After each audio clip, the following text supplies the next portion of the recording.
हम जिस भी सिचुएशन में हैं, जो भी हमारी कंडीशन है, करोड़ों लोग ऐसे हैं इस दुनिया में जिनके लिए वो एक सपना है। मैं आपकी बात कर रहा हूं, अपनी नहीं कर रहा। आपकी सिचुएशन में आज आप जहां भी हो, जिस भी सिचुएशन में हो, करोड़ों लोग ऐसे हैं जो सपना देखते हैं आपकी ऐसी जिंदगी जीने का, और आप वो जिंदगी जी रहे हो। उनकी ड्रीम लाइफ आप जी रहे हो। सोच करके देखो।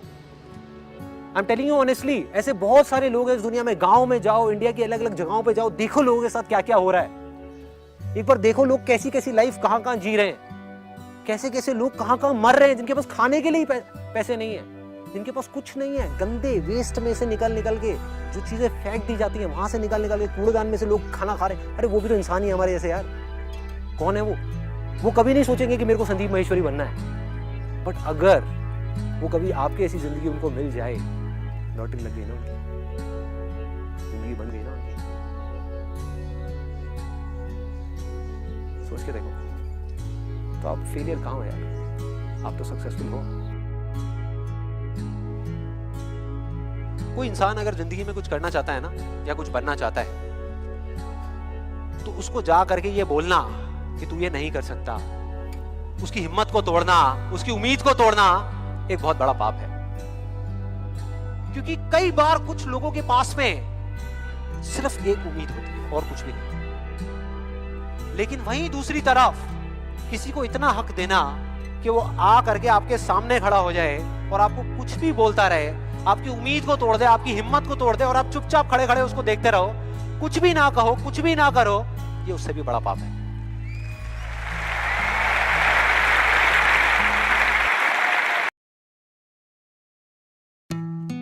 याद करो जब हम छोटे थे, मतलब कि बचपन के टाइम में अगर हम कोई स्पोर्ट्स खेल रहे होते थे या कोई चीज अच्छी हो जाती थी हमारी लाइफ में, छोटी से छोटी। पहले मैं आपको एक बड़ी चीज का एग्जांपल देता हूँ, फिर छोटी सी चीज का।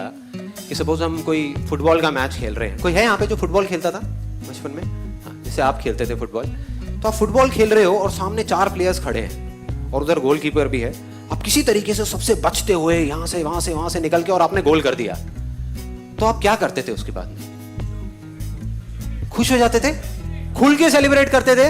ऐसे तो नहीं ना यार ये गोल तो हो गया, अगला पता नहीं होगा नहीं होगा, ऐसे तो नहीं करते थे।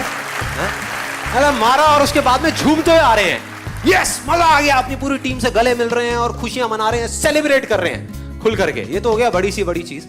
छोटी से छोटी चीज कि घर में आप बैठे हो, अपने दोस्तों के साथ में खेल रहे हो और आपके एक दोस्त की निक्कर उतर गई। 5 मिनट तक हंसते रहते थे, बड़ों को समझ नहीं आती थी ये बातें।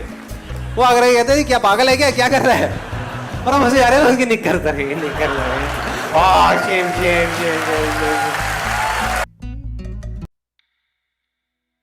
अगर किसी तरीके से यहां पर बैठे हुए हम जितने भी लोग हैं, इमेजिन करो एक बार कोई हाइपोथेटिकल सिचुएशन, आपके अंदर से डर निकल जाए, फेलियर का डर निकल जाए, कामयाब ना होने का, तो कोई रोक सकता है आपको कामयाब होने से? सोच के देखो। एक क्रिकेटर है, उसके अंदर से डर निकल जाए आउट होने का, उसको कोई आउट कर सकता है? हाँ? एक डांसर है, उसके अंदर से डर निकल जाए हारने का, उसको कोई हरा सकता है? नहीं हरा सकता। और वो कौन हो सकता है? सिर्फ एक बच्चा, और वो बच्चा हम सबके अंदर जिंदा है। करना है तो क्या करना है? अपने उस डर से परे निकलना है, उस डर की दीवार के परे निकलना है। उसको तोड़ना नहीं है, क्योंकि वो है ही नहीं, तोड़ोगे किसको? जब दीवार है ही नहीं तो उसको तोड़ोगे कैसे? जो चीज है उसको तोड़ोगे ना। डर नाम की कोई चीज है ही नहीं, एक इमेजिनेशन है जो चारों तरफ से खड़ी हुई है। वो खड़ी क्यों हुई है? अब आते हैं उसके रूट कॉज पे, वो आई कहां से? अगर एक वर्ड में मैं बताऊं, एक वर्ड में, इसको ध्यान से सुनना, वो है कंपैरिजन। जब भी हम अपने आप को किसी और से कंपेयर करते हैं, या हमारी आज की जो सिचुएशन है उसको किसी और सिचुएशन से कंपेयर करते हैं, या अपने आप को अपने आप से ही कंपेयर करते हैं, ये 3 वजहें हैं, इसके अलावा कोई चौथी वजह नहीं है। अगर इन 3 वजहों को हम समझ जाएं और इसको समझ करके अगर हम इसके परे निकल जाएं, तो डर नाम की चीज खत्म, फिर हमें कोई नहीं हरा सकता। मेरी दादी मुझे एक कहानी सुनाती थी, और वो कहानी मुझे इतनी अच्छी लगती थी कि मैं रोज सुनता था और रोज रोता था उसको सुनकर। दादी कहती थी अब मैं नहीं सुनाऊंगी, तू रोता है। मैं नहीं सुनाओ। बहुत अच्छी कहानी, सुनाओ। वो कहानी थी एक ऐसे आदमी की जो बहुत खुश रहता था अपने परिवार के साथ, यहाँ पे वहाँ पे, बहुत अच्छा मज़े में। उसके बाद में एक ऐसी स्टेज आई जब उसकी लाइफ में, जब उसके अंदर लालच आ गया, और उस लालच की वजह से उसने लड़ाई झगड़ा करना शुरू कर दिया अपने माँ बाप के साथ, अपने भाई बहनों के साथ, पूरी दुनिया के साथ, सिर्फ अपने फायदे का सोचने लग गया, और धीरे धीरे धीरे धीरे सबसे अलग हो गया, यहाँ तक कि अपने बीवी बच्चों से भी लड़ाई झगड़ा करने लग गया। तो जब उसकी लाइफ के कुछ आखिरी सेकंड्स बचे हुए थे ना, जब वो जाने ही वाला था इस दुनिया से, तो उसकी आंख से आंसू निकले जा रहे थे। वो रोए जा रहा था, रोए जा रहा था, रोए जा रहा था, और आखिरी वर्ड्स जो उसके मुंह से बाहर आए वो थे कि मुझसे बहुत बड़ी गलती हो गई, मुझसे बहुत बड़ी गलती हो गई, और वो चला गया इस दुनिया से ये बोलकर।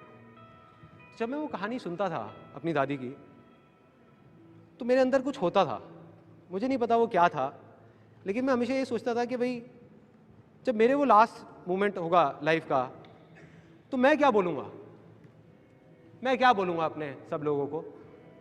उस टाइम मुझे नहीं समझ आया, आज समझ आता है। जब मेरी लाइफ के वो आखिरी सेकंड्स होंगे ना, आंसू निकल रहे होंगे, रो रहा हूँगा, लेकिन वो खुशी के आंसू होंगे, और रोते रोते मैं किसी से कुछ नहीं कहूँगा, बस हंस रहा हूँगा, और मन में ये चल रहा होगा यार मज़ा आ गया, क्या जिंदगी थी।